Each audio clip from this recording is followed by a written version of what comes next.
Hey guys, tonight I want to take you to a small town in southern Missouri on an ordinary weekday somewhere in the middle of the 1920s. Get comfortable.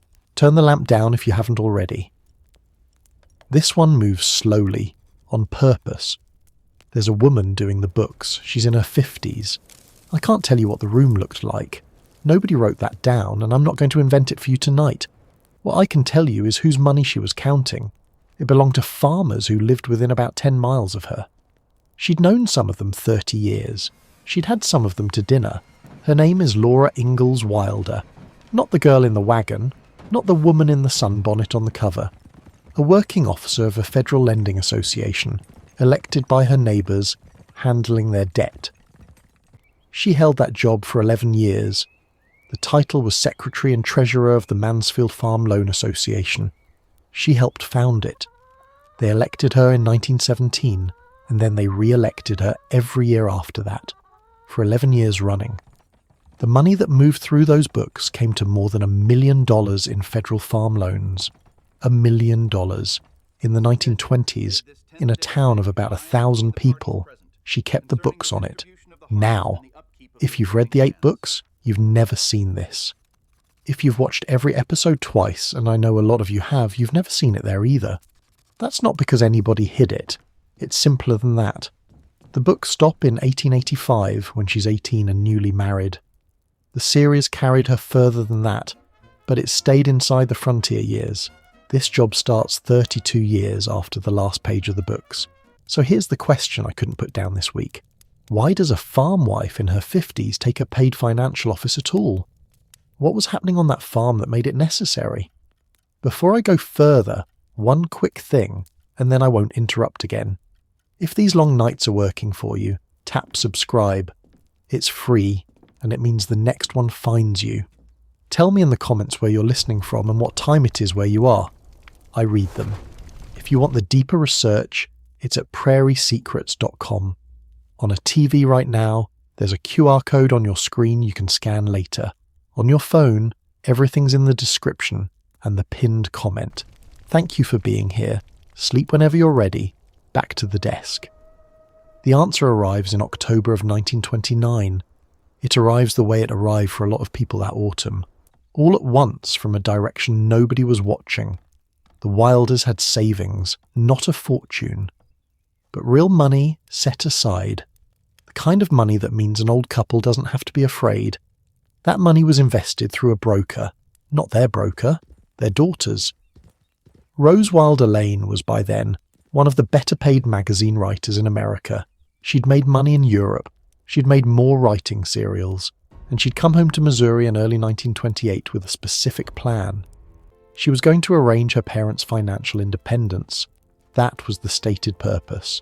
She wrote it down. She built them a stone house on the hill. She put money into the farmhouse. She spent freely because everything she could see said the money would keep coming. And she put her parents' savings where her own were. Same broker, a firm called Palmer.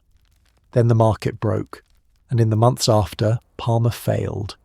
Rose was wiped out. Her parents went with her. Laura was 62. Almanzo was 72. He'd been walking with a cane for 41 years. That's the outcome.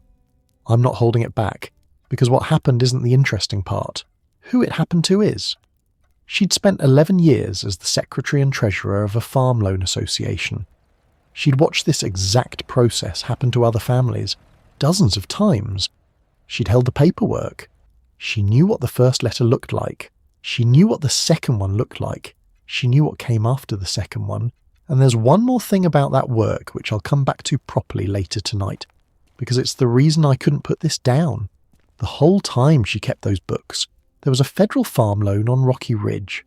Her own farm, her own debt, running through the same system she was administering. She wasn't standing outside it looking in. She was in it. So in 1933, with a note outstanding on her own land and no savings left, she did something about it. I'll tell you what she did and what it cost her, but not yet. Because first I have to take you back 35 years. That's the question this whole night is about, and to get at it I have to take you back 35 years to a dust storm in Dakota Territory and a pamphlet somebody handed her about apples. Let's start with why they left. Everybody knows the Wilders went to Missouri. Almost nobody talks about what pushed them, and the account we have is not Laura's. It's Rose's, written down years later, and it is the single best description of the 1880s in Dakota I've ever read. She wrote this: "For 7 years there had been too little rain. The prairies were dust. Day after day, summer after summer, the scorching winds blew the dust and the sun was brassy in a yellow sky. Crop after crop failed. Again and again the barren land had to be mortgaged for taxes and food and next year's seed.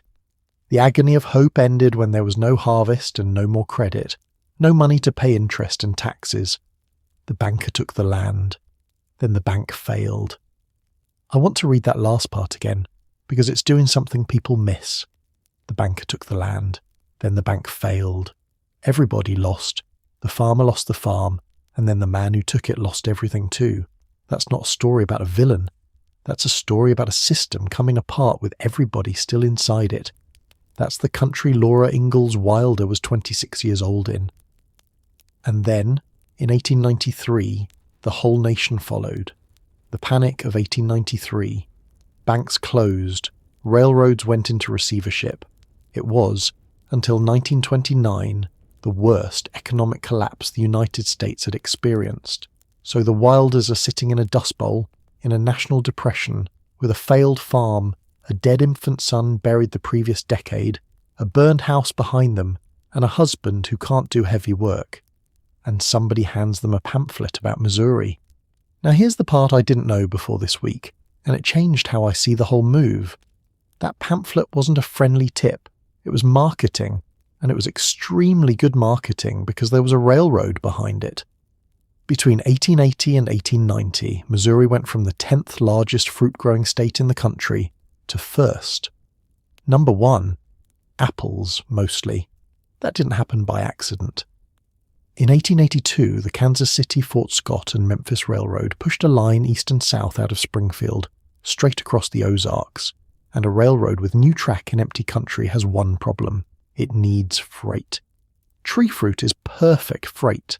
It's heavy, it's perishable, and there is no way on earth to get it to a city market except by rail. So the railroad went into the advertising business. It promoted the fruit industry. It encouraged farmers to buy land along its lines, specifically for orchards, and it gave the region a name that would look good in print: the land of the big red apple. That's what the Wilders were reading in Dakota, a railroad sales pitch for its own freight corridor. I'm not saying the Ozarks were a lie. They weren't. Apples genuinely grew there and people genuinely made money. But you have to understand the shape of it. A family with nothing left made the biggest decision of their lives partly on the strength of an advertisement written by a company that profited if they came. Did she know that? I doubt it mattered. When you have no harvest and no credit, a pamphlet promising apples isn't information. It's a door. They took it. They left De Smet on the 17th of July, 1894, and Laura kept a diary of the trip. This is one of those things that almost didn't survive. Nobody knew it existed. It was found after her death, and it wasn't published until 1962, 5 years after she was in the ground. So we have her own account of that journey written at the time at 27, with no idea anybody would ever read it.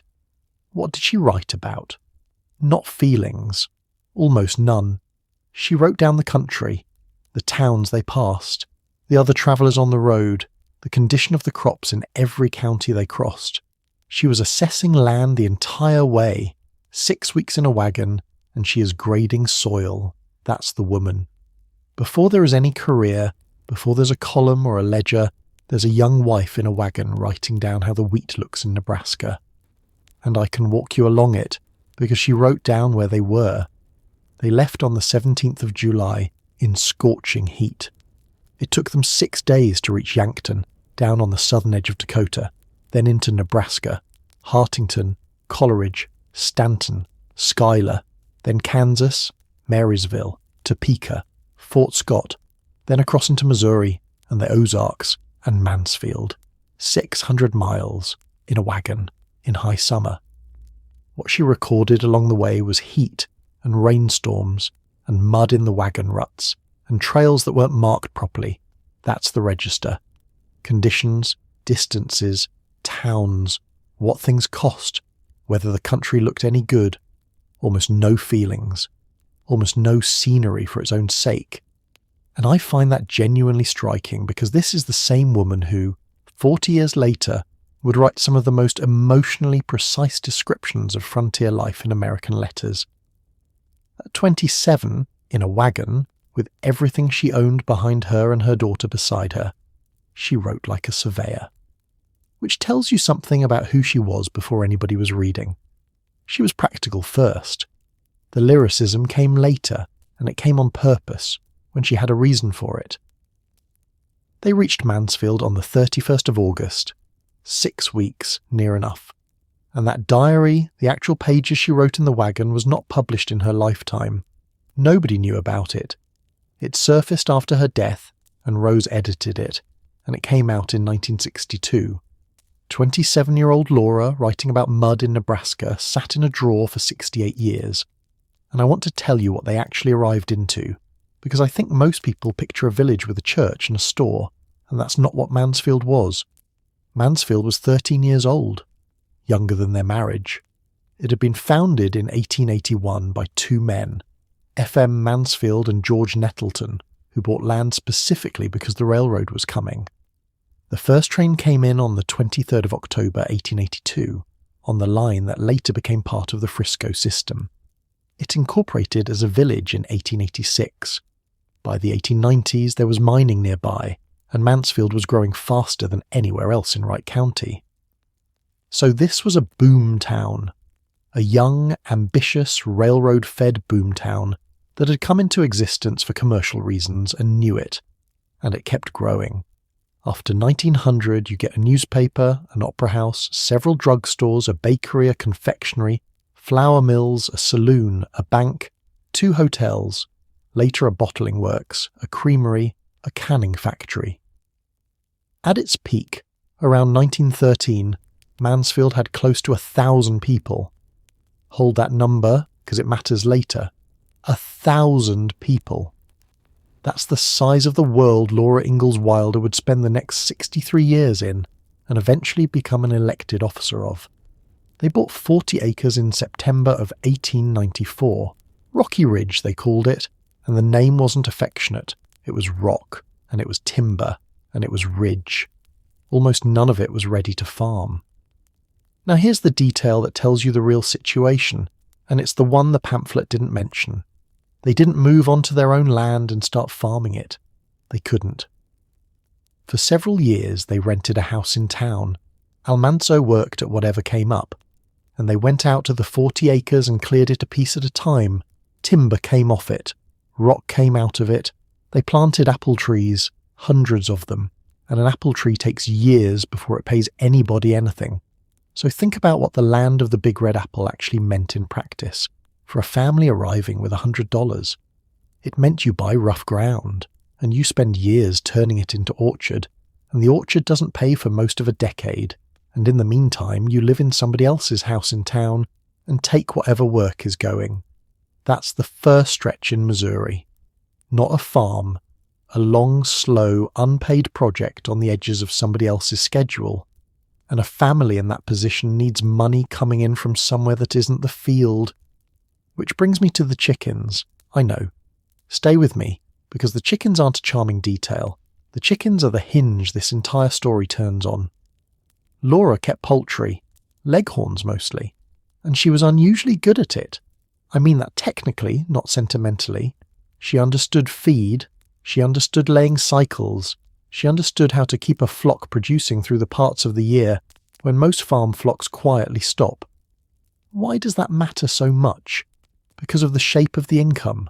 A field pays once a year, if it pays at all. You put everything in, you wait, and in the autumn you find out. Hens pay every week. On a place where the orchard is years from bearing, and the husband can't pitch hay all day, a steady weekly income from a hen house isn't pin money. It's the thing keeping the lamp lit, and it was hers. She ran it. She sold it. The money came back to her hands. In fact, she sold most of what left that farm. The division of labour at Rocky Ridge was fairly clear, and it lasted decades. Almanzo was the primary farmer. The fields, the orchard, the dairy herd, the building. Laura ran the household, the garden, the chickens. But she also handled the selling. Butter, eggs, dried apples. The things the farm produced that could be turned into cash in town went to town through her. Think about what that actually means as a job. She's the one setting what goes to market and when. She's the one who knows what butter fetched last week and whether to hold the eggs. She's the one carrying the money home and deciding what it covers. That's not a woman helping out with the accounts. That's the commercial side of a 200-acre operation, run by the person who would later be elected to run the commercial side of the entire district. Nobody handed her the loan association out of politeness. She'd been doing a smaller version of it, in her own kitchen and in the shops on the main street of Mansfield for 20 years. I want to sit on that for a second, because it's easy to skate past. In a farming marriage in 1898, the field money was the family money, and it moved through the husband. That was simply how it worked. But egg money was traditionally the wife's, and it was usually small, and it was usually treated as small. Hers wasn't small. On that farm in those years, hers may well have been the most reliable income in the household. She got good enough that people started asking how she did it. Not friends, farmers. She became, in that part of the Ozarks, a person you consulted about chickens. Then, in 1910, at 43, she got her first paid writing job, poultry columnist for the St. Louis Star-Farmer. She signed it Mrs. A.J. Wilder. Stop on that byline because it's doing something. Mrs. A.J. Wilder isn't a name. It's her husband's initials with a title in front of them. It was the standard way a respectable farm wife appeared in print in 1910. It was also, functionally, a disguise. The readers were getting advice from a woman, and most of them wouldn't have registered it. The advice was good, so it didn't matter, but she started her professional life wearing her husband's initials, and she kept that byline for 18 years. Now here's the part I find almost unreasonably good. It's documented, and it happens in 1911. She was invited to speak, a farmers' meeting somewhere in the district. They wanted the Wilder woman to come and talk about her laying flock. She didn't go. We don't know exactly why. Missouri roads in 1911. A farm that couldn't run itself for a day. Any of it. She didn't go. Instead, she wrote her talk out on paper and sent the paper along, and somebody else stood up and read it aloud to the room for her. Sitting in that room was a man named John Francis Case. He edited a farm paper called the Missouri Ruralist. He listened to a woman's essay about chickens read out in a stranger's voice, and he liked the writing enough to find out who'd written it and ask her to send him articles. That's how it started. Not a manuscript, not an ambition. A paper on leghorns, read aloud by somebody else, to an editor who happened to be in the room. She was 44. And notice what actually got her noticed. It wasn't that she wanted to be a writer. It's that she knew something specific, could put it down clearly, and had spent 20 years earning the right to be believed about it. There's a version of this story where she's a natural talent finally discovered. I don't think that's it. I think she was an expert who happened to write well, and in 1911 that was a rarer and more valuable thing than a good writer with nothing to say. She sent Case articles. He printed them. She sent more. He printed those. Slowly, across the 1910s, the arrangement took a shape. And what she wrote is worth going into properly, because the column is the most underused thing in the whole record. Her main one was called As a Farm Woman Thinks. On the surface, it's what you'd expect. Recipes, poems, money-saving tips, advice on gardening and poultry and household management. Practical, useful, unremarkable. But that's the surface. She also wrote about moral questions, political ones, economic ones. She wrote about the news. She wrote about the new opportunities opening up for women, which in the 1910s was not a settled subject. And running underneath a great deal of it is one idea that keeps coming back. A farm is a business, and the woman on it is a partner in that business, not a decoration on it. That wasn't a soft opinion in 1917. That was an argument. And she was making it in print, to farmers, in Missouri, under her husband's initials. Is that a contradiction? Making the case for a woman standing while signing with a man's name? I've turned that over and I don't think it is. I think it's tactics. You can argue for a thing from outside the door, where nobody's listening, or you can argue for it from inside the room, dressed the way the room expects. She chose the room. And I can show you because the essays survive. Somebody went and collected them, and we have the titles and the dates. Here's the first thing that surprised me. She published on the 5th and the 20th of the month. Twice, every month, year after year. That's not occasional contribution. That's a working schedule. 24 pieces a year, filed on time from a farm while running a hen house. Now look at what she was actually filing. Most of it is what you'd expect. Practical, plain-spoken, mildly bracing. A woman talking to her neighbours about how to live sensibly. Then, in July of 1917, she publishes one called Without Representation. Stop there, 1917. American women could not vote in a federal election. The amendment that changed that would not be ratified for another 3 years. And she ran that headline in the same summer. The district elected her its treasurer. 2 weeks later, on the 20th, she published another one. And a woman did it. I want to be careful, because I'm working from titles and dates rather than from every line of every essay, and a title is not an argument. I can't tell you the full contents of each one. But you don't need the full text to see the shape. A woman writing in a Missouri farm paper in the summer of 1917 chose those 2 headlines, a fortnight apart, in a country where she could not vote for the president, and the following year the subjects sharpen again because the war arrives. 1918, Santa Claus at the front in January, victory may depend on you in February, make every minute count in March, then in May, 2 weeks apart, what the war means to women, and how about the home front. That's a farm columnist turning into something closer to a war correspondent for the kitchen, writing to women whose sons and husbands were in France about what was being asked of them at home. And here's the last piece of it, which I think is the most telling. In the early years, each column had its own individual title, the way I've just listed them. Then in 1919, the column settles into a regular name, The Farm Home, and in 1921 it changes again to the one it kept, As a Farm Woman Thinks. Watch that sequence, because it's a woman's professional confidence turning up in a masthead. First she's writing pieces, then she has a section. Then the section is named after her thinking. Not her recipes, not her advice, her thinking. In a farm paper, in Missouri, in 1921, under a byline that was still her husband's initials. She never did put her own first name on that column, as far as the record shows, but she got the paper to call it what she thought. Now hold the column next to something else that's happening in the same years, because these 2 facts belong together and I've never seen anybody put them side by side. While she was writing that a farm woman is a working partner, she was also building an actual public life in Wright County. And it was substantial. She was a founding member of 2 women's clubs. The first was the Athenians, organised around 1915 up in Hartville, the county seat, about 10 miles north. It existed for study and self-improvement, which in that period meant women reading and presenting papers to each other on serious subjects. And the rules tell you what kind of thing it was. Membership capped at 20. No dues. 2 negative ballots would keep anybody out. Laura wrote about why she thought the Athenians were unusual. It was a town club, but it took country members as well as town ones. That distinction sounds tiny now. It wasn't.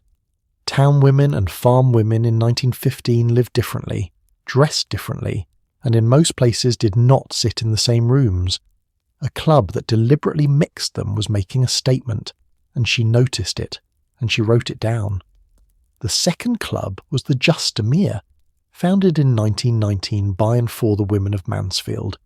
And here's a detail I love. Laura wrote their club song. It was called We Are All Friends. I have to say, there's something about a woman who runs a federal loan ledger by day and writes the club song that makes me like her enormously. She was also, regularly, an officer of the Mansfield chapter of the Order of the Eastern Star. That's the Masonic Auxiliary, the branch that admitted women, and being repeatedly an officer of it means she was trusted with the running of things there too, and that one goes back further than Missouri, which I didn't expect. Laura joined the Eastern Star in 1893 in De Smet, the year before they left. She joined alongside her father. Charles Ingalls was a mason, and in that year the two of them went into the Eastern Star together. Pa and his second daughter in a Dakota town in the middle of the worst stretch that family ever had. Then she carried it with her. She joined the Mansfield chapter in 1897, 3 years after arriving. Almanzo came into the lodge the following year and into the Eastern Star in 1902. So one of the first things she did in a strange county, before the farm paid, before anybody knew her name, was find the local branch of the organisation she joined with her father and put her name down. If you want to know how a newcomer becomes the person a whole district trusts with its money in 20 years, that's a large part of the answer. She joined things, early and permanently, and she was active in local Democratic Party politics. There's one more piece of this that I find genuinely revealing about her character, and it cuts slightly against everything I've just said. She went to church every Sunday, she prayed daily, she read her Bible, and she never joined a church. Not the Methodist congregation in Mansfield, not any other. Neither did Almanzo. 60 years of Sunday attendance, and neither of them ever signed the membership roll. Now put that beside the byline that was her husband's initials, and the club that capped itself at 20 members and took no dues, and a woman who ran a district's finances while writing under a name that wasn't hers. There is a pattern in this person, and it's a particular one. She participated completely, and she committed formally to almost nothing. She'd do the work, hold the office, fill the page, keep the books. She just wouldn't put her name on the roll. I don't have an explanation for it. But I noticed she'd watched her parents lose land 3 times, and I noticed that people who've been moved that often sometimes learn to hold on lightly. Put all of that together, and you get a picture nobody paints. By her late 40s and through her 50s, Laura Ingalls Wilder was one of the most institutionally active people in her county. 2 clubs she helped found, an officer in a fraternal order, a political participant, a newspaper editor, and, from 1917, an elected financial officer. That's not a farm wife who later wrote some books. That's a woman who spent 20 years assembling, standing in a place where she'd arrived with nothing. And in the middle of all that, in 1915, she got on a train and went 2,000 miles west on her own. This is the part of her life I think is most worth an hour, and it survives because of one small accident. She wrote her husband letters, and he kept them. Rose was in San Francisco by then, writing for a newspaper called The Bulletin, and working on a biography of Henry Ford. She wanted her mother to come out. There was a reason to go beyond seeing her daughter. The Panama Pacific International Exposition had opened in San Francisco on the 20th of February 1915. A World's Fair, built to celebrate the opening of the Panama Canal and to announce to everybody that San Francisco had come back from the earthquake 9 years earlier. Laura went. Almanzo did not. He stayed to mind the farm. Somebody had to, and the animals don't take a season off, and there is also the question of his legs and a 2,000-mile journey. So a 48-year-old woman from a town of 1,000 people went alone to a World's Fair on the Pacific coast, and her husband stayed home in the Ozarks with the cows. And she wrote to him, constantly, letters and postcards, week after week, from August into October. What was she doing in those letters? She was trying to give him the fair. That's the thing that gets me about West from Home, which is what the collection was eventually called when Rose's heir published it in 1974. It isn't a travel diary. It's a woman describing everything she can see to a man who can't come, in as much detail as she can physically fit on a page, so that he gets to have some of it too. And I can tell you where she went because she told him. Telegraph Hill, Fisherman's Wharf, Chinatown, Presidio Park, out to Sausalito on the ferry, the Golden Gate. She rode the streetcars all over the city and took boats across the bay. She went into restaurants and ate seafood until she'd had enough of it, which for a woman from 600 miles inland was probably a first. She ate Chinese food. She tried breads from other countries at the fair. She tasted food from Hawaii. She saw kangaroos. Kangaroos. A woman who was born in a log house in the Wisconsin woods in 1867 stood and looked at kangaroos. Her own phrase for the whole thing was that it was like a fairyland. And then there's the one that I can't stop thinking about.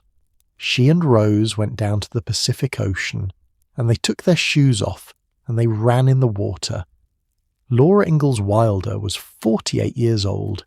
She had lived her entire life in the middle of a continent. Wisconsin, Kansas, Minnesota, Iowa, Dakota, Missouri. Not one of those places has an ocean. And at 48 she stood on the edge of the Pacific with her shoes in her hand. Then she went back to wherever she was staying and wrote to a man in the Missouri Ozarks to tell him what it had felt like. Underneath all of it, the same thing over and over. Look at this. I wish you could see this. Here is what it was like. That's not writing practice. That's a marriage. I want to sit on that for a second because it's easy to romanticize and I want to be accurate instead. He couldn't come. That's the plain fact. The farm needed somebody, and there was the question of his legs and a journey of 2,000 miles. There was no version of 1915 where both of them stood in that water, so she did the only thing available. She wrote it all down in as much detail as a page would hold and posted it east. A man with a cane in a farmhouse in Wright County got to have a piece of the Pacific Ocean. They had been married 29 years by then. The last letter in the collection is dated the 22nd of October 1915, and it's about arranging the journey home. Now, two things came out of that trip, and they both matter. The first is professional. She used San Francisco as material. She turned the visit into a series of articles for the Missouri Ruralist. Think about the economics of that. A farm woman takes the most expensive trip of her life and files copy from it. The trip partly pays for itself. That's a working writer's instinct, and she had it in 1915, 5 years in. The second is harder to measure, and I think it's bigger. She spent weeks watching her daughter work. Rose was 28, in a newsroom, in a city, writing for a living. Not around the edges of a farm, not between the hens and the supper, as the whole job. Laura had been publishing for 4 years by then, but she'd been publishing the way a farm woman publishes, which is in the gaps. In San Francisco, she saw the other version. She came home a more regular contributor to the Ruralist, and 2 years later she was its farm home editor.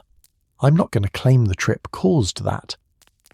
But I don't think you can look at a woman spending 8 weeks inside a professional writer's life and then immediately becoming more serious about her own, and call it a coincidence either. She came back in the late autumn of 1915, and in 1917 two things happened to her in the same year. Between them, they changed what she was. The first was that the Missouri Ruralist made her editor of its farm home section. Not a contributor, an editor, with a page to fill and a deadline that arrived whether or not the cow was sick. The second one is the one nobody talks about. The farmers around Mansfield got together and formed a farm loan association. Laura helped found it, and when they came to choose who'd keep the money straight, they chose her. To understand why that room made that choice, you need to know what had just changed in the country. I'll keep it short because this is a story about people and not about legislation, but you can't feel the rest of it without this part. For most of the 1800s, a farmer who needed money borrowed locally on local terms, and those terms were frequently terrible. Short repayment periods, high interest, a note that came due in 3 years or 5, and had to be paid in full or renewed at whatever the lender felt like charging that season. Now think about what that means against a farm's actual rhythm. A farm doesn't produce evenly. It produces in a good year, and it fails in a bad one, and nobody gets to choose which is which. So you have an income that arrives unpredictably, matched against a debt that comes due on a fixed date. If the crop failed in the year the note came due, that was the end of you. It didn't matter how good a farmer you were. The calendar decided. That's the system that took the Ingalls land. That's the system that took the Wilder land in Dakota.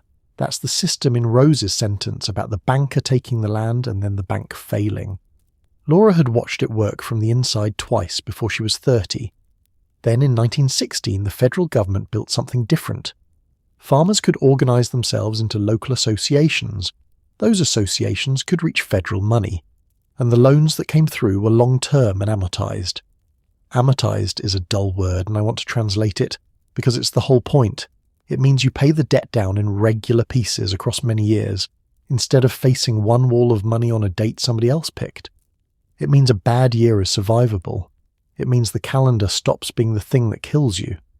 For a farming district, that wasn't a small administrative change. That was the difference between a bad year being a bad year and a bad year being the end. But a federal system needs local hands. Somebody in every town had to take the applications, keep the ledger, hold the correspondence, track the payments, and be trusted by both sides at once. The government had to believe the books. The neighbours had to believe the person. In Mansfield, that person was Laura. And I want you to understand how early she was, because I had the timing wrong in my head before this week. She wasn't joining something established. There was nothing established. The very first federal land bank charter in the United States was issued on the 1st of March, 1917. That's the beginning of the whole system. That's day one. And by the 30th of November that same year, 9 months later, American farmers had organised 1,839 local associations, with nearly 2,000 more already in progress. That's one of the fastest pieces of institution building in American rural history. A country full of farmers who'd been strangled by short-term credit for 50 years, heard that something better existed and built it, in their own towns, within months. Mansfield was in that first wave, and Laura Ingalls Wilder was one of the people who built it there. There's one more piece of the machinery worth knowing, because it changes what her job actually was. These associations were not banks lending somebody else's money. They were cooperatives, and the borrowers owned them. If you took a loan, you had to buy stock in your local association equal to 5% of what you borrowed in cash on the day the loan closed. Your money went into the association. The association's money went into the federal land bank.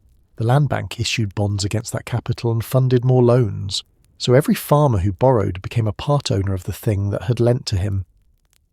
By the late 1920s, the local associations owned 98% of the capital stock of the whole system. The farmers had bought it outright. Now put Laura back at that desk with this in your head. She wasn't a clerk processing paperwork for a distant institution. She was the treasurer of a cooperative that her neighbours owned, funded by their own money, which she was holding. When a man handed her 5% of his loan in cash, he was buying a share of the same organisation that every other man in that room had a share of, and she was the person keeping the record of all of it straight. That's a different job than I described a few minutes ago. That's not administration, that's custody, and they didn't appoint her once and forget about it.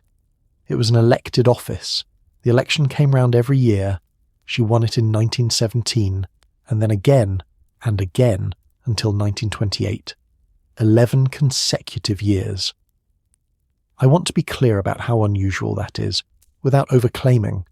Women held offices in farm organisations elsewhere. This wasn't unique in the country. But in a town of 1,000 people in the Missouri Ozarks, in 1917, 3 years before women could vote in a federal election, the person handling every mortgage in the district was a woman. And the men who'd have to walk into that office and ask her for money kept choosing her year after year for over a decade. That tells you something no document states outright. They trusted her, and they trusted her repeatedly, when they had an annual opportunity not to. Now, I want to be straight with you about what the record holds and what it doesn't, because I could very easily make this bigger than the evidence allows. What's documented is the office, the years, that she helped found the association, and the volume. More than $1 million in federal farm loans through those books while she kept them. What isn't sitting in an archive is her daily desk. There's no diary of it. We don't have her writing at night about the Tuesday when so-and-so came in about his note. That record either was never made or hasn't survived. So I'm not going to invent that Tuesday for you. but I can tell you what the job was structurally, because the shape of the work isn't a mystery at all. She took applications from her neighbours, the association assessed the land, the paperwork went up, the money came down, she recorded it. She kept the schedule of what was owed and when. She sent what needed sending when it needed sending. She was the point where a federal system and a man in a wagon actually touched each other. And that means something that I think is the emotional centre of this whole thing. She knew things about that town almost nobody else knew. She knew which farms were sound and which ones were being held together by a single good year. She knew who'd borrowed against what. She knew, before the neighbours knew, when a family was starting to slip. You go to church with these people. Their grandchildren and yours are in the same school. You sit in the Just a Mere Club with their wives and you sing a song you wrote yourself about all of you being friends. And you're the one holding the paper that says how much trouble they're in. What do you do with that? You can't discuss it. You can't warn anybody. You can't be seen to treat one man differently from another. The whole thing only works if everybody believes you're straight, which means the information has to sit in you and go nowhere. She did that for 11 years. Think about what that does to how a person sees a field. Most of us look at a farm and see a farm. By 1925, Laura Ingalls Wilder couldn't look at a place in Wright County without some part of her mind knowing the number attached to it. And she was carrying that alongside everything else. In 1922, let's say. Pick any ordinary year in the middle of it. She's editing the farm home section of a regional farm paper. She's running the poultry operation. She's an officer of the Eastern Star. She's in 2 clubs she helped start. She's keeping the books on the district's federal debt. She's keeping a household. And Almanzo is out there farming with a cane, into his 60s now. She was 55 years old. I've seen her described, in an enormous number of places, as a farm wife who later wrote some books. That's not what this woman was. In 1922, she was holding down what we'd now call 3 jobs and 2 board positions. Now let me put one more thing beside all of that, because it changes the flavour of everything. The farm was not carrying them. I want to be careful with the wording because Rocky Ridge wasn't a failure. Over 3 decades, they built it from 40 acres of rock and timber into a real working place. That was genuine, hard, successful work, and I'm not going to diminish it. But it never made them safe. It never got to the point where an old couple could stop. And that's the quiet fact underneath the entire middle of her life. Every one of those extra jobs exists because the land alone did not pay enough. The column wasn't a hobby, the office wasn't civic decoration, they were income, and the income was needed. There's a line that gets repeated about her, that the writing brought in only a small amount and never gave the Wilders the financial security Laura especially craved. That sentence usually gets read as a footnote about a writing career. Read it the other way round. It's a description of a woman who wanted badly for decades to stop being afraid about money, and did not get there. Not at 40, not at 50, not at 60. That's the person sitting at the desk with the ledger. And there's one more thing in the columns I have to pull out, and it's the hardest part of the whole record to read honestly. She wrote a lot about not wanting much, about contentment, about the farm as a place where you could live well without being rich, about how the simple life was the better one. When I first read those pieces, I took them at face value, as philosophy, as the thing she believed. I don't anymore. Read them beside the ledger and they change. This is a woman who had been frightened about money continuously since 1888, writing herself in public once a fortnight a case for why the thing she couldn't get wasn't worth having. Am I sure about that? No. And I want to flag it clearly because this is interpretation and not evidence. I think she meant it. People can mean a thing and also need to mean it. Both can be true at once, and the record doesn't let us go any further than that. But I noticed that the woman writing those essays about sufficiency was, in the same years, taking every paid position she could get. Now I have to bring Almanzo back in properly, because I've left him in the background for too long and that isn't fair to what he was doing. And to do that, I have to go back to the thing I mentioned at the start and then walk straight past. The cane. Spring 1888. De Smet. 6 years before Missouri. Laura is 21. Almanzo is 31. They've been married 2 years. Diphtheria comes through the house and takes them both. They survive it. That's worth saying plainly, because in that decade plenty of people didn't. Diphtheria killed children by the thousand, and it killed adults too. They survive, and then they do what farming people do, which is get up and go back to work before the body is finished with them. Almanzo went back too soon. What happened next has a name now. Diphtheria carries a late complication called neuritis, an inflammation of the nerves that can arrive weeks after the fever's gone, once everybody stopped worrying and moved on. In his case, it took his legs. The family remembered it as a stroke. The modern reading of the symptoms points at nerve damage instead. Either way, the effect inside that house was identical. A 31-year-old man could not stand up properly. The paralysis eased. It did not leave. His legs and his feet stayed weak for the rest of his life. From that spring onward, he walked with a cane. He was 31. He lived to be 92. Sit with that arithmetic for a second, because I don't think it gets stated often enough. He carried that cane for 61 years. 2/3 of his life. Now. I want to be careful here, because it would be very easy to turn this into a tragedy, and it isn't one. Not exactly. Almanzo Wilder farmed for another 6 decades after that spring. 6. He kept horses, and he was good with them. In Missouri, he became a man people asked about livestock and about rural building, and they invited him to speak about it. He wasn't an invalid. Nobody who knew him treated him like one, and I don't want you to picture him that way for the next hour. But there is a difference between a man who can work and a man who can do the very heaviest work on a wheat farm. And in 1888, in Dakota, that difference decided everything. Wheat farming there at that time was a labour question before it was anything else. It asked for a body that could go from before dawn to after dark, lifting, pitching, walking behind a team, day after day, right through harvest, with no substitute available.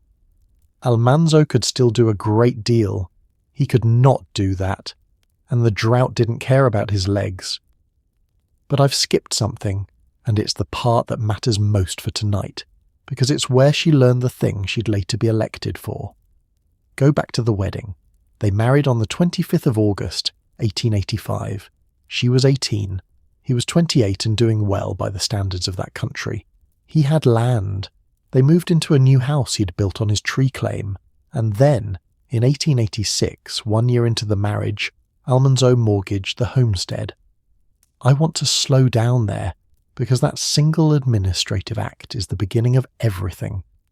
Under the credit system I described earlier, a mortgage in 1886 was not the thing we mean now. It was short, it was expensive. It came due on a date, in full, and the date had nothing to do with whether it rained.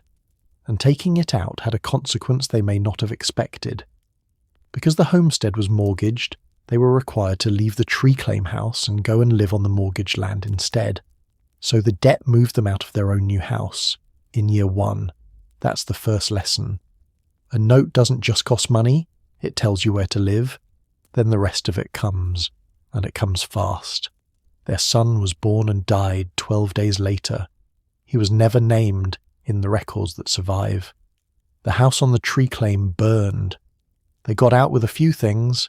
There were dust storms and hail and blizzards and crop after crop that didn't come, and the diphtheria and the relapse and the cane. By the end of that stretch, they weren't a young couple with land. They were a young couple with a debt, no house, no son, and one of them unable to do the heaviest work. So they went looking. They went up to Spring Valley, Minnesota, and stayed about a year with Almanzo's parents. Then down to Florida, to a place called Westville, because somebody thought the climate might help his health. Neither worked. They came back to De Smet in 1892. Count it. In 7 years they'd been married, mortgaged, moved off their own claim, burned out, bereaved, disabled, and had crossed the country twice looking for somewhere that would take them. She was 25 years old, and this is my whole point about the ledger. When she sat down in 1917 and took her first loan application from a neighbour, she wasn't learning the subject. She'd signed one of these herself at 20. She'd been homeless at 22 because of it. So they left. And that's how a man with a cane ends up in a wagon on the 17th of July, 1894, heading for a place he'd read about in a railroad pamphlet. Now watch what he did with the next 55 years. Start with the size of it. They bought 40 acres in 1894. Over the following decades, Rocky Ridge grew to around 200. That's not a hobby farm. That's a substantial agricultural operation assembled piece by piece over decades by a man who needed a stick to cross his own yard. And it wasn't one crop, which is the part I find genuinely clever. He ran sheep, goats, hogs, Jersey cows, poultry and dairy and fruit, apples in the orchard, and strawberries and grapes. Why does that mix matter? Because a man who can't do the heaviest single task does not build a farm that depends on one heavy task. He builds one where the work is spread across many kinds of animal and many seasons, so that no single week can break him and no single failure can take everything. He had learned in Dakota exactly what happens when everything rides on one crop and one body. So in Missouri he built the opposite thing. I don't know whether he ever said that out loud. It doesn't read like an accident. Then there are the horses. Almanzo Wilder loved Morgan horses his entire life. He'd loved them as a boy in New York State, and that part of him is the part the book Farmer Boy actually got right. In Missouri he kept them, and here's the piece I didn't know until this week, and it reframed him for me completely. He took part in the Army Remount program. That was a federal scheme where the military placed quality stallions with private breeders around the country, so the nation would have decent horses available if it ever needed them. For a farmer, it meant access to bloodlines he could never otherwise afford. Almanzo signed on as a government agent, and in 1922, a horse arrived at Rocky Ridge. His name was Governor of Orleans. He was a registered Morgan stallion, foaled in 1914, bred by a man called Joseph Bartell up in Middlebury, Vermont. His sire was Ben Lamond. His dam was made of Orleans. He had been handed over to the government in 1922 as a remount stallion, and that is how he came down to a farm in the Missouri Ozarks. Almanzo was 55 years old that year, and he had been walking with a cane for 34 of them. He kept Governor of Orleans for 2 years and stood him at stud for the district. In one of those years, that horse sired 23 colts. 23! Think about what that does to a county. 23 foals in a single season, all of them carrying better feet and better bone than whatever was in those fields before, spreading out across the farms around Mansfield. And there's a photograph of Laura standing with him, Governor of Orleans at Rocky Ridge, with a small woman in her 50s beside him.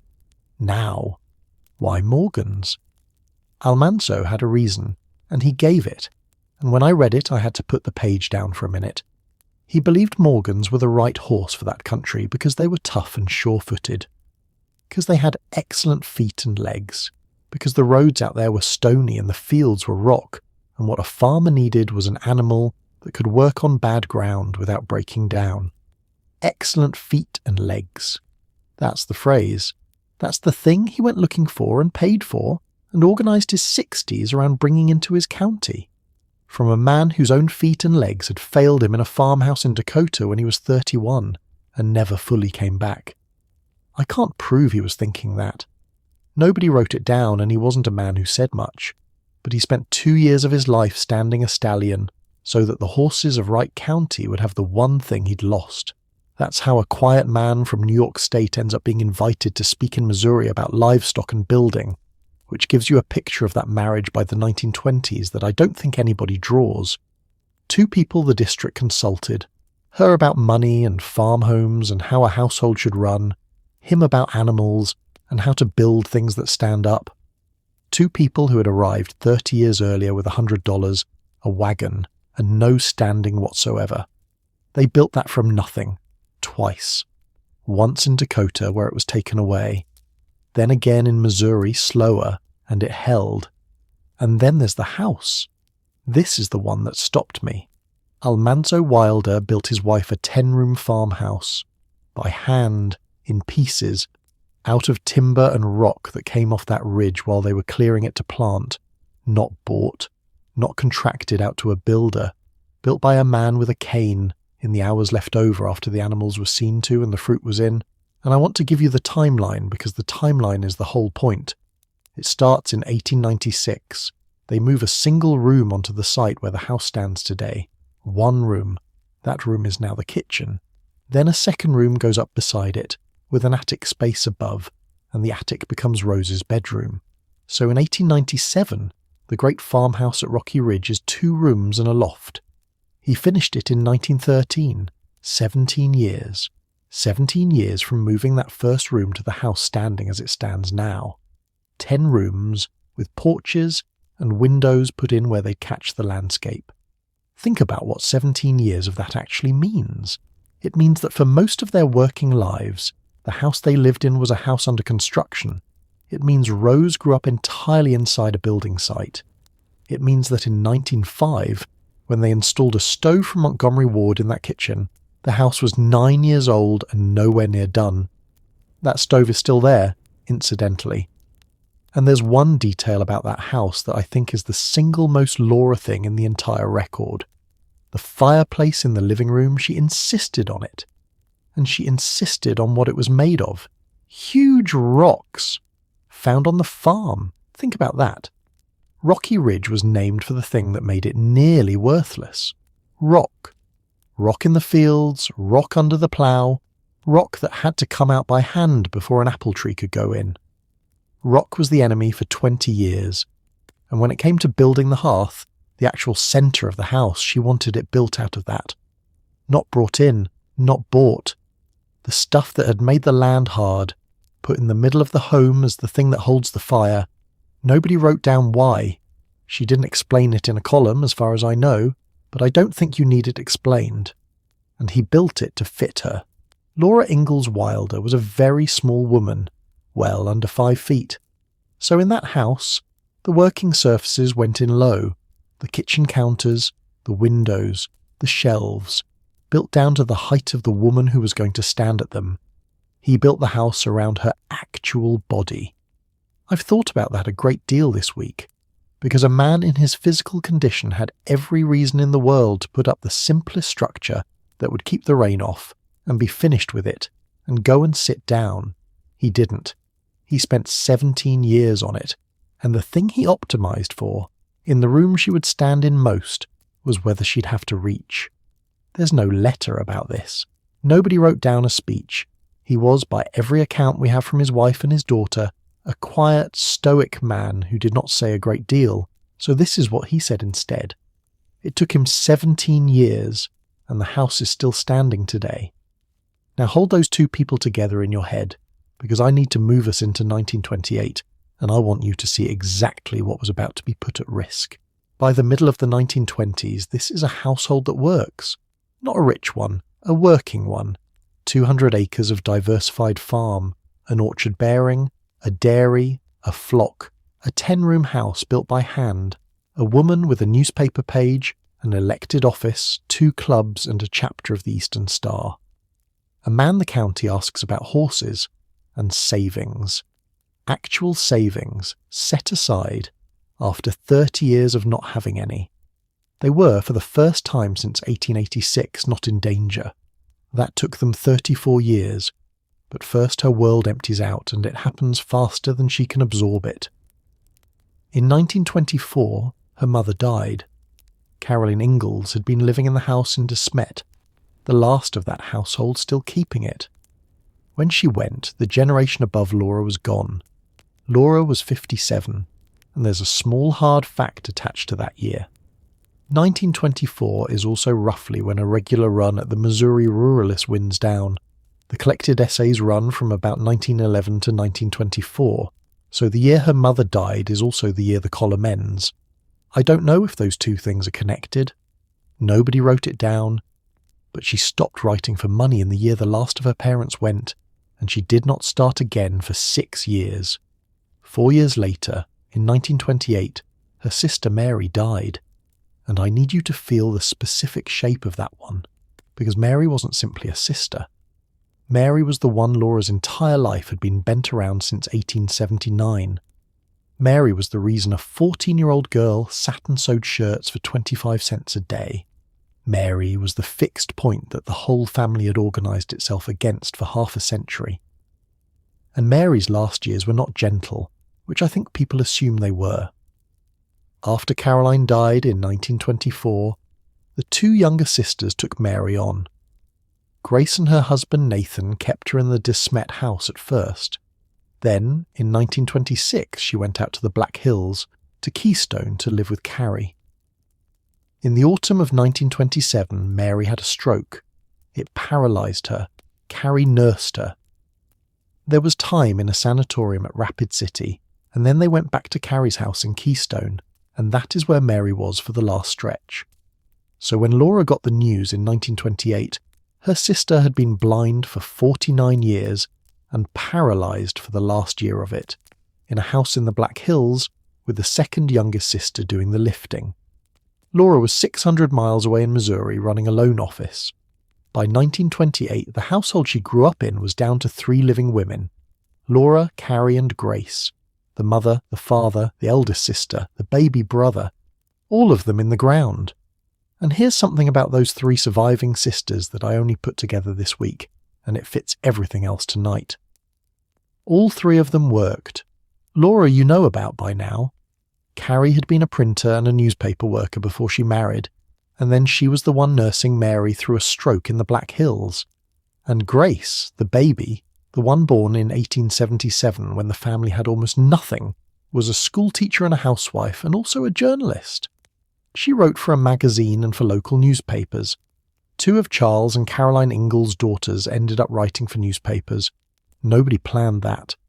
Nobody in 1879 would have predicted it. There's a hard thing they shared too.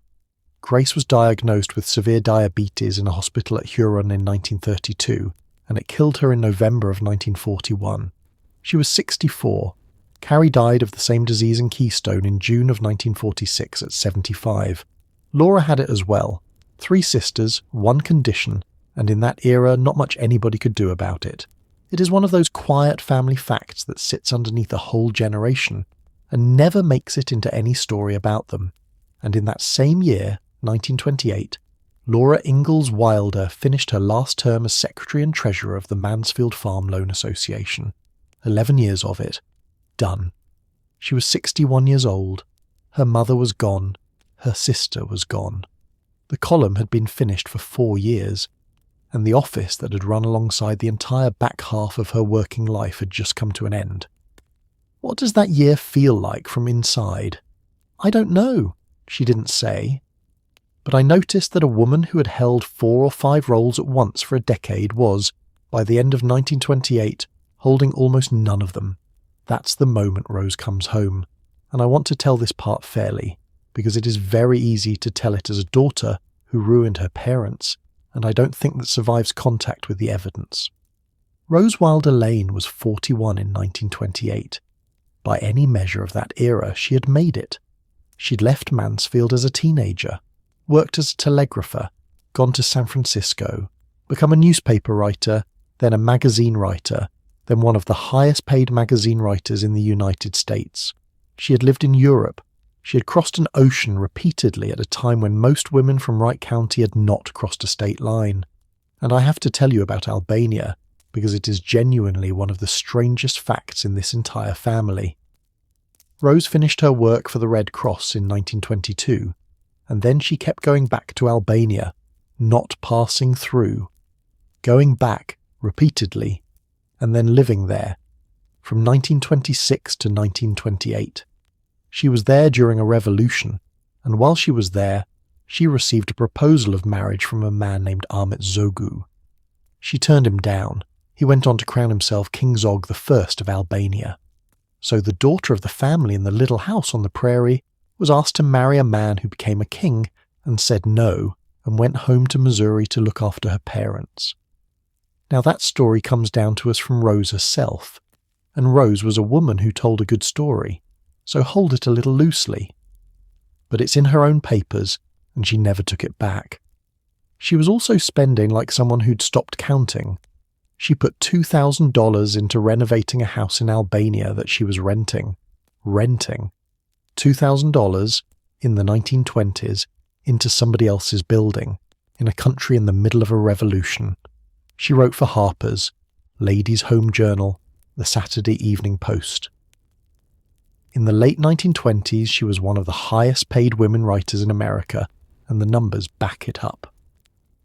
The Post would later pay her $30,000 for a single serial. $30,000. Her mother, at the same period, had spent 11 years handling a district's entire federal loan book and had savings that a broker's failure could erase.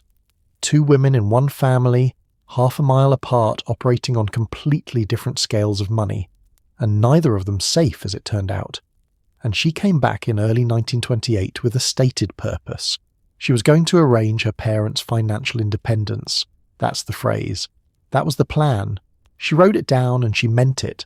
So she spent. She built them a stone house on the ridge, about half a mile from the old farmhouse. And the way she did it is one of the most quietly astonishing things in this whole record. So let me take it properly. Rose decided her parents needed a modern English country cottage. That was the vision. Not a farmhouse. A cottage, of the kind she'd seen in Europe. So she bought the plans out of a catalogue. Sears, Roebuck and Company. Their Modern Homes catalogue. The model was called the Mitchell, and Sears advertised it as English architecture with a touch of the popular California style. Now stop and look at what just happened across 2 generations of one family. In 1894, Laura and Almanzo Wilder chose where to spend the rest of their lives, because a railroad printed a pamphlet about apples.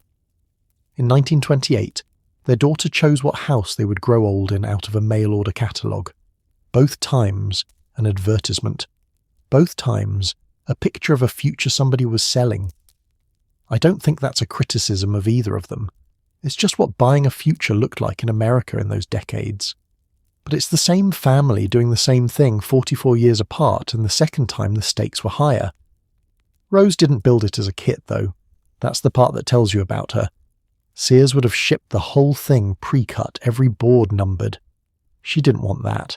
She wanted stone on the outside instead of wood shingles, so she had it built from local materials. She hired an architect to modify the plans. She customized the interior. She added 2 rooms upstairs. By the time it was finished, it bore only a family resemblance to the thing in the catalogue, and it had cost over $11,000. $11,000 in 1928. Their entire farm, the whole 200 acres, had started as 40 acres bought with $100 down. And she gave it to them at Christmas. That's how it happened. Christmas of 1928, Rose handed her mother and father the key to the house, 61 and 71 years old. A stone cottage on their own ridge, built to order, paid for, with their names on nothing because they owed nothing on it. Merry Christmas. 10 months later, the market broke. This was the gift. This was the solution to her parents' old age. They would live in the stone house, comfortable, warm, finished with worrying. And she would take the old farmhouse and write. She modernized the farmhouse too while she was at it. She was confident. Why wouldn't she be? Her book sales were strong. Her story sales were strong. Her investments were climbing the way everything was climbing in 1928. And somewhere inside that confidence, her parents' savings went in alongside her own. Same broker, a firm called Palmer. I've thought about that decision a great deal this week, and I don't want to be cheap about it. It doesn't read like carelessness. It reads like the opposite. It reads like a successful daughter saying, "Look, I am extremely good at this. Let me handle it. You two have been frightened about money since before I could walk. You can stop now." She was trying to end their fear. She used the tool she trusted most. There's something else worth saying here, because it complicates the picture in a way I think is honest. Rose's relationship with her mother was not warm. She said so herself, in language that is hard to read. She wrote that her mother made her so miserable as a child that she never got over it. That's her sentence, not mine, and it sits in her own papers. So this is not a simple story of a devoted daughter. It's a more complicated and more human one. A woman who found her mother difficult, who had been difficult in return, and who came home at 41 and tried to fix the one thing she was actually in a position to fix. You can love somebody badly and still try to save them. Sometimes the trying is the only language available. October 1929. The market went, and in the months that followed, the investment company holding the money failed. Palmer went down. Rose lost effectively everything she had. Her parents lost their savings with her. Now, this is the point where this could turn into a depression documentary, and I'm not going to let it, because what I want you looking at is narrow and human and specific. Laura Ingalls Wilder, 62 years old, is now a person with no savings, on a farm that has never in 35 years produced enough to make her safe, married to a man of 72 who has walked with a cane since he was 31, and she has spent the previous 11 years as the officer who processed farm debt for her entire district. Every other family this happened to in Mansfield was learning that machinery for the first time. She had run it. So here's the first thing she did, and it's so unglamorous it almost slides past you. She didn't sell the farm. Sit on that a moment. Because across that part of the country, in 1930 and 31 and 32, an enormous number of people in precisely her position did sell, or were sold up, which is not the same thing and is much worse. And I want to give you the actual conditions because I think the Ozarks get left out of the Depression story and they shouldn't be. Farm prices went to the floor. Not low. The floor. A man could bring a crop in and find that hauling it to market cost more than the crop was worth.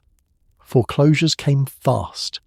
Bankers who were themselves in trouble called in loans, and the farmers had no money, and so the sales happened.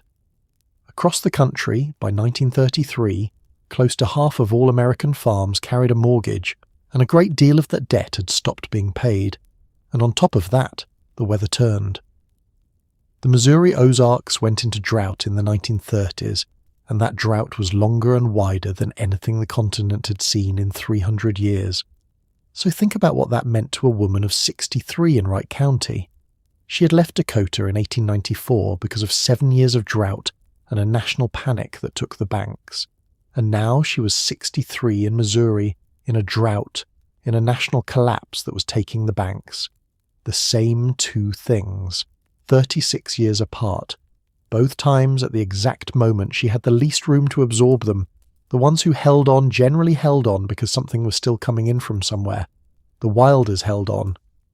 Which tells you that the orchard and the dairy and the hen house and the 200 acres, all of it built across 35 years of taking rock off a ridge, were doing enough to keep a roof on. Not enough to make anybody safe, enough to survive.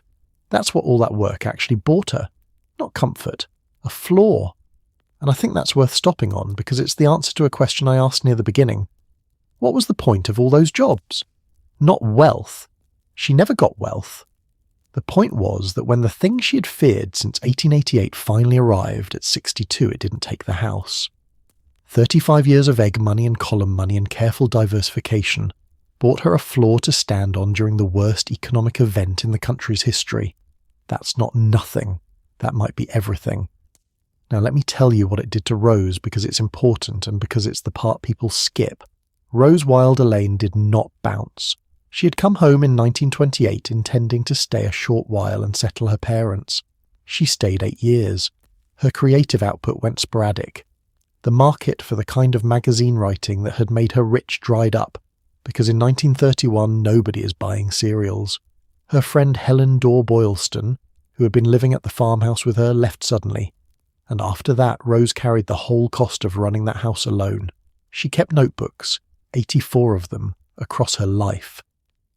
The diaries from 1918 to 1935 are a genuinely rich record, and they are where the private version of these years lives. On the 29th of May, 1932, she sat down and wrote out how she felt. The word the record uses is discouragement, depression, following the Palmer failure. 1932. That's 3 years after the crash. She's still writing it down. It hadn't lifted. So picture the geography of that ridge in 1932. half a mile apart. In the stone house, two people in their 60s and 70s who have lost their savings and are holding on with apples and eggs. In the farmhouse, a 45-year-old woman, the most successful person any of them had ever known, carrying the bills alone, unable to sell what she writes, unable to stop turning over what she'd done with her parents' money. Nobody in that arrangement is comfortable. Nobody is blaming anybody out loud, as far as the record shows, and in the middle of it one of them starts writing something. 1930, she's 63. Her mother is 6 years dead. Her sister is 2 years dead. The office is behind her. The column is behind her. The savings are gone. And she sits down and writes an account of her own childhood, from the big woods to her marriage, and she calls it Pioneer Girl. She wrote it for adults. She wrote it straight, not as a children's story. And when it went out, every agent and every editor who saw it said no. What happened to that manuscript afterwards is a story of its own, and not the one I'm telling tonight. What I want is for you to hold the timing. 1910. She starts writing for money, because the farm can't carry a man with a cane. 1930. She starts writing the childhood book, in the year after the money disappears. Twice in her life, the writing arrives immediately behind a financial emergency. Twice. Now I want to flag something honestly, because I can feel how tidy the previous sentence was. It would be very neat for me to stand here and tell you she wrote Little House because she was broke. Several of the people who have studied this most carefully do not put it that simply. Neither will I. Her mother had just died. Her sister had just died. She was the last person alive who remembered any of it properly. Carrie and Grace had been small. That's a completely sufficient reason for an old woman to start writing her childhood down. The crash may have had nothing at all to do with the impulse. What the crash did do is remove every other option, and I think there's a real distinction there worth holding on to. There's a difference between why a person starts a thing and why a person keeps going with it. The record supports the second part much more firmly than the first. A woman with savings writes a memoir, gets rejected by everybody and puts it in a drawer. That's what usually happens. That's the overwhelmingly normal outcome for a rejected manuscript by a 63-year-old first-time author in 1930. A woman with no savings, at 63, on a farm that has never made her safe, with a daughter downhill who can't sell her own work either, takes the rejected memoir and works out what else can be done with it. 1932. Little House in the Big Woods is published. She's 65 years old. And now I can tell you the thing I've been holding since the very beginning of tonight, because it only lands properly here. Go back to that desk. 1922 or 24, whichever year you like. The ledger, the applications, the neighbours' names in her own handwriting, the federal money moving through a town of 1,000 people. The whole time she sat at it, there was a federal farm loan on Rocky Ridge. Her own farm, her own debt, running through the same system she was administering. The woman who kept the books on more than $1 million of her neighbours' borrowing was, across those 11 years, herself a borrower in the identical scheme. She wasn't standing outside it looking in. She was in it. She had a note of her own, on her own rock and timber and apple trees, and she serviced it the way everybody else in that county did. Year after year, out of eggs and apples and a column in a farm paper, and whatever the dairy brought. Does that change how the 11 years read? It changes everything, I think, because it means she wasn't a functionary processing other people's problems. Every application she took across that desk was a document she understood from the inside in her own body, because she'd signed one. When a man sat down in front of her and said he was worried, she knew exactly what he meant. Not sympathetically, specifically. And it explains why, in 1929, she was the best informed frightened person in Mansfield. She wasn't administering somebody else's system. She was inside her own case file. So, the first weeks of 1933. The book has come out. Money has started, for the first time in her 66 years, to arrive from something that isn't a hen, or a tree, or a page in a farm paper. Not a lot of money. This is 1932, and it's a children's book from a first-time author, and the country is 3 years into the worst depression in its history. Her first royalty check was $500.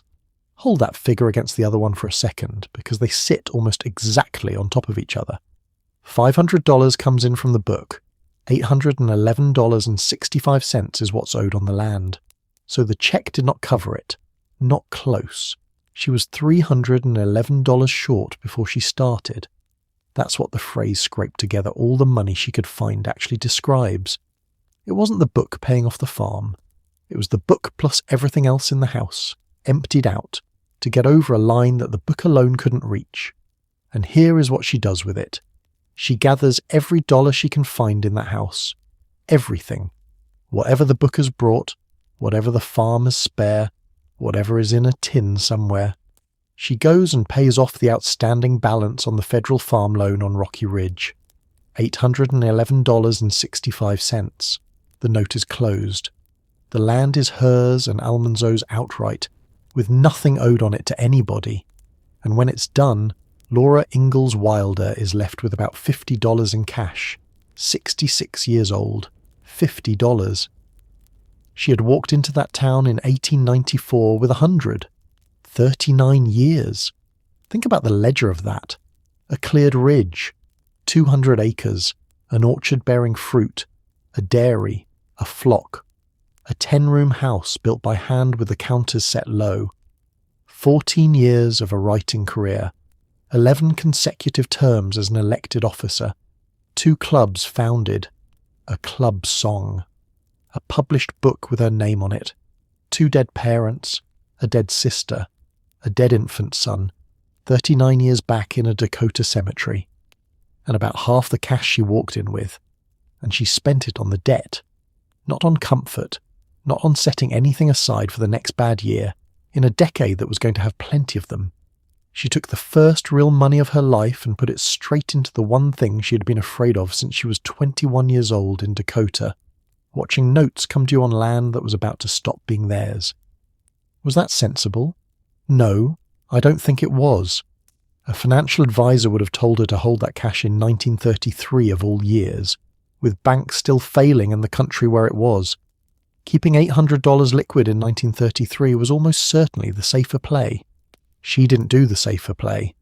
I think a woman who had spent 11 years watching what a note does to a family wanted, once, before she died, to own something outright. And I think there's something else in it too, and this is interpretation, so take it as that. For 45 years, from 1888 onward, every single thing she'd built had been built on borrowed ground. The Dakota farm was mortgaged. The Missouri farm was mortgaged. The whole enterprise, all of it, the orchard and the dairy and the 10 rooms, had been standing on a debt the entire time. In 1933, for the first time in her adult life, it wasn't. She bought that with everything she had, and she was right to, I think, even though it was foolish because she was 66 and she'd been carrying that particular weight since she was 21, and she got to put it down. There's a coda to this, and it's my favourite part, and it's about the stone house. Remember the stone house, the English cottage on the ridge that Rose built in 1928, the gift, the solution, the place where her parents were finally going to be comfortable and stop worrying. They lived in it from 1928 to 1936. 8 years. And Laura wrote the first 4 books there, in the comfortable quarters, with the modern conveniences her daughter had paid for before the money went. Then in 1936 Rose left. She moved east, eventually to Connecticut. She did not come back to live. 8 years she'd stayed. She'd arrived meaning to settle her parents and be gone, and the crash had pinned her to that ridge for most of a decade. And when she went, Laura and Almanzo, who were by then 69 and 79, who finally had money coming in from the books, who owned a lovely finished stone house purpose built for their old age, made a decision. They moved out of it. They walked the half-mile back down to the old farmhouse, the one he'd built himself, in pieces, across 17 years, out of the timber they'd cleared off that ridge together, the one with the low counters. The reason Laura gave was 5 words long. They were homesick for the old place. Then they sold the stone house and the 40 acres attached to it to a neighbour. I think about that a lot. The daughter's beautiful, expensive, well-meant solution to her parents' old age lasted 8 years. Then the parents quietly went home to the house they had made themselves and sold the gift to somebody down the road. There's no cruelty in it. Rose wasn't punished. Nobody argued about it in public. As far as any record shows, two old people simply preferred their own work. And if you want one sentence for what this entire night has been about, it might be that one. Rose, for her part, never really came back. By 1938, she was in New York and then Connecticut, and she stayed east. She turned hard toward politics and wrote a book called The Discovery of Freedom, and she spent the rest of her life as one of the founding voices of American libertarianism. She kept moving right to the end. In 1965, a magazine she had written for over many years asked her to go to Vietnam and report. She went. She was 78 years old, and she spent nearly a month in a war. She died in her sleep at Danbury, Connecticut, on the 30th of October 1968, at 81. She was at the time packing for a 3-year tour of the world. Hold those two women beside each other one last time. The mother at 82 asked to come and live somewhere comfortable and safe, saying no and staying alone on a ridge in the Ozarks for 8 more years. The daughter, at 81, dead with her bags half packed for a 3-year circuit of the planet. Neither of them was ever going to be the other one. I think they both knew that by the end, and I think they'd stopped minding. And there's a detail about that year that I only noticed when I laid the dates side by side. She closed the note in the first weeks of January 1933. On the 1st of October 1933, Harper published her second book, Farmer Boy, the one about Almanzo's childhood in New York State. So 1933 goes like this. In January, she empties the house to buy the land outright. In October, a book about her husband as a boy goes on sale in American shops. 66 years old, and the year she finally owns her ground is the year she starts telling his story, and then they kept coming.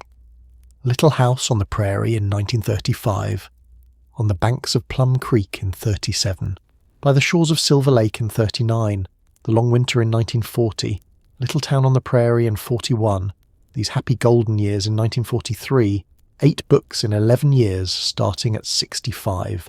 I want to say that number again because I think people lose it. She published her first book at 65 and her last of the main series at 76. Most writing careers are over by then. Hers hadn't started. And then, slowly, the thing she had wanted since 1888 arrived. The royalties steadied. By the middle of the 1930s they were real, regular income. Not a windfall, a living. There's a line in the record that I keep coming back to, and it's a very plain one. From 1935 on, the Wilders lived on Rocky Ridge independently and without financial worries. Read that sentence slowly because of where it sits. 1935. She is 68 years old. She was 21 when the diphtheria came and 22 when the house burned and the baby died. She was 27 when she came into Mansfield with $100. She was 43 when she took her first paid writing job because the farm couldn't carry them. She was 50 when the district elected her to keep its books. She was 62 when the savings went. And at 68, for the first time in her adult life, she stopped worrying about money. 47 years. That's the gap between the spring the fever took his legs and the year she stopped being afraid. Almanzo was 78 by then, and he had been on that cane for 47 of those same years, which is the identical number because it's the identical clock. It started the same week for both of them. That's the whole arithmetic of 2 lives in one sentence. And the readers came. The fan mail started after the first couple of books, and what the children mostly wanted to know was what happened next. They wanted more, which she found funny, I think, and also familiar. She remembered being a girl asking her father for one more story, and here were thousands of children asking her the same thing. So she kept writing. The rest of the series came out across the 1930s and into the 40s. She went to libraries, she did signings, and out at Rocky Ridge, carloads of people started turning up at the gate, more or less daily, hoping to meet her. Picture that from her side. An old woman on a farm in Wright County. She spent her life being nobody in particular outside of 10 miles, and now strangers drive in from other states because of a book she wrote about her father's fiddle. And in June of 1954, the American Library establishment did something it had never done before. The children's librarians created an award for lifetime contribution to children's literature, a bronze medal. for an author whose work had made a substantial and lasting contribution over a period of years. They gave the first one to her. She was 87 years old, and then they named the medal after her, and for the next 63 years, every writer in America who received the highest honour in children's literature received a medal with the name Laura Ingalls Wilder on it. I want to put that next to one specific earlier moment, because the distance between them is the whole point. 1911. A woman of 44 can't get to a farmer's meeting, so she writes her thoughts about chickens on a sheet of paper and sends it along, and a stranger reads it out loud to the room on her behalf. 1954. The profession of American letters names its highest lifetime award for children's writing after her. 43 years apart, same woman, same handwriting. They sold off most of the land eventually, kept some animals, kept the gardens, kept the house. Two very old people in a 10-room farmhouse they'd built themselves, on the last of 200 acres, with money in the bank at last. In July of 1949, Almanzo had a heart attack. He died at Rocky Ridge on the 23rd of October that year. He was 92. He'd carried that cane for 61 years.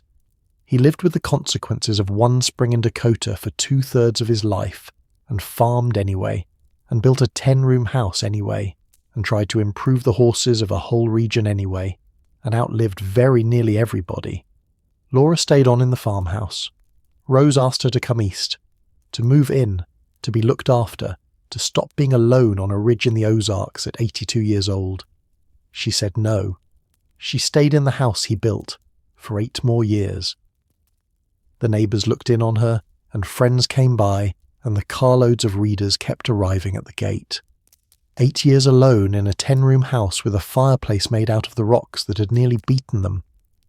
She died there on the 10th of February 1957, 3 days after her 90th birthday. It was diabetes, the same thing that had taken both her sisters. And then her neighbours did something. Within weeks of the funeral, people in Mansfield started organising to keep the house. Not a foundation, not a university. Local people, the same town, forming an association to save the farmhouse and everything in it. The museum opened in May of 1957, 3 months after she died. 500 people came on the first day. 500 to a town of about 1,000 in the Missouri Ozarks in 1957. It is still open. It sits on over 150 acres of the original ground, and something like 25,000 people a year come up that road. And there's one more thing she did, quietly, in the paperwork, that almost nobody mentions. According to the library in Mansfield, she arranged that when her daughter died, the income from her books would come to them. Think about the shape of that. A woman arrives in a town in 1894 with $100 and no standing.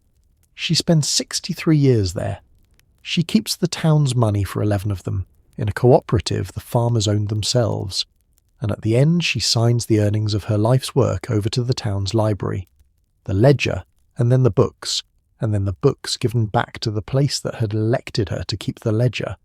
That was the plan anyway.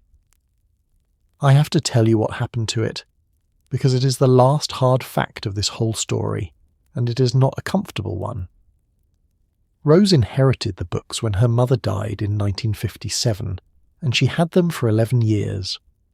In 1943, she had met a boy called Roger McBride, the teenage son of one of her editors. They became extraordinarily close over the following decades. He grew up to be her lawyer, her business manager, and her closest friend.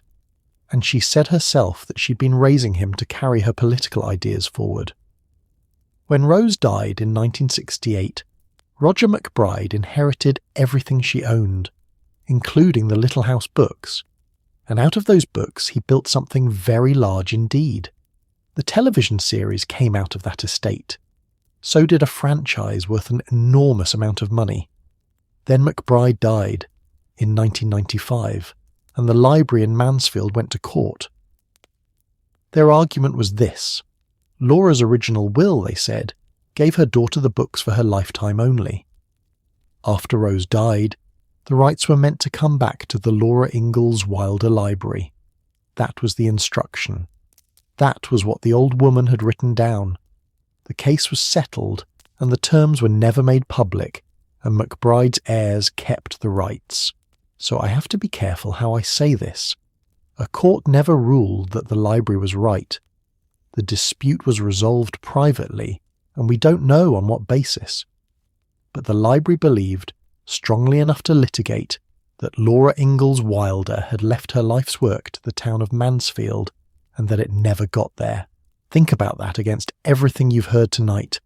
She kept that district's money straight for 11 years without a single recorded complaint. She was re-elected 11 times by men who could have chosen otherwise every single year. She was, by every available measure, completely reliable with other people's property.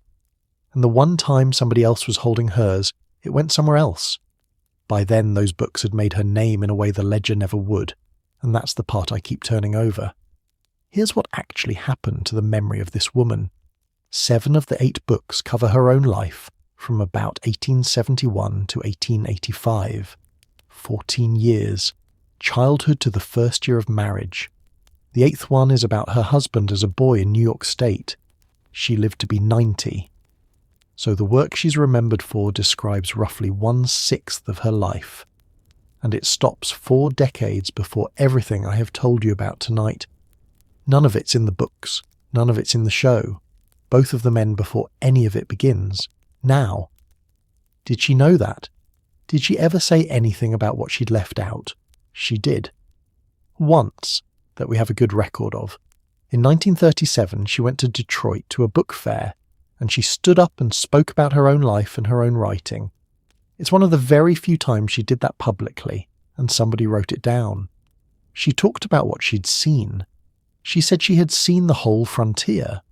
The woods, the Indian country of the Great Plains, the frontier towns, the building of the railroads through unsettled country, the homesteading, the farmers coming in to take possession.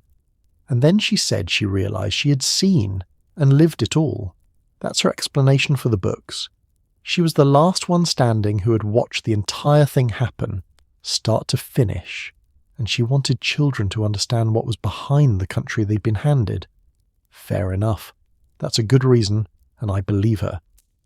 But she said something else in that same speech, and it is the single most useful sentence anybody has ever written about the Little House books, and she wrote it herself. She said that every story was true, all the circumstances, each incident true, and then she said this: "All I have told is true, but it is not the whole truth," she went on. There were stories she had wanted to tell and wouldn't put in a book for children, even though she had known them as a child. Read that again, because she is telling you plainly what she did. She's not claiming the books are complete. She's saying the opposite out loud, in public, in 1937, at 70 years old, with 4 books published and the rest still coming. True, but not the whole truth. And some of it deliberately left out. She was talking about her childhood when she said it. But it works just as well for everything after. I don't think she hid the working years. I think it simply wasn't the story she wanted to tell, and a person is allowed to choose which part of her own life she hands over. But she told us there was more. She said so herself. And then, being who she was, she didn't elaborate, and got on with the next book. But it does mean that the most widely loved American woman of her century is remembered almost entirely as a child, and the 63 years she spent as a working adult, earning, editing, administering, organising, holding a farm together with a disabled husband and a henhouse and a fountain pen, sits outside the frame. There's one thing about her I can't get past, and it isn't a fact, it's an absence. Look at how much of her survives. She wrote publicly, twice a month for 14 years. She published 8 books. She left letters spanning 60 years. She is by volume one of the more documented American women of her generation. And on the subject of her own working life, the column and the office and the money, she is nearly silent. She wrote about how to run a farm home. She wrote about what the war meant to women.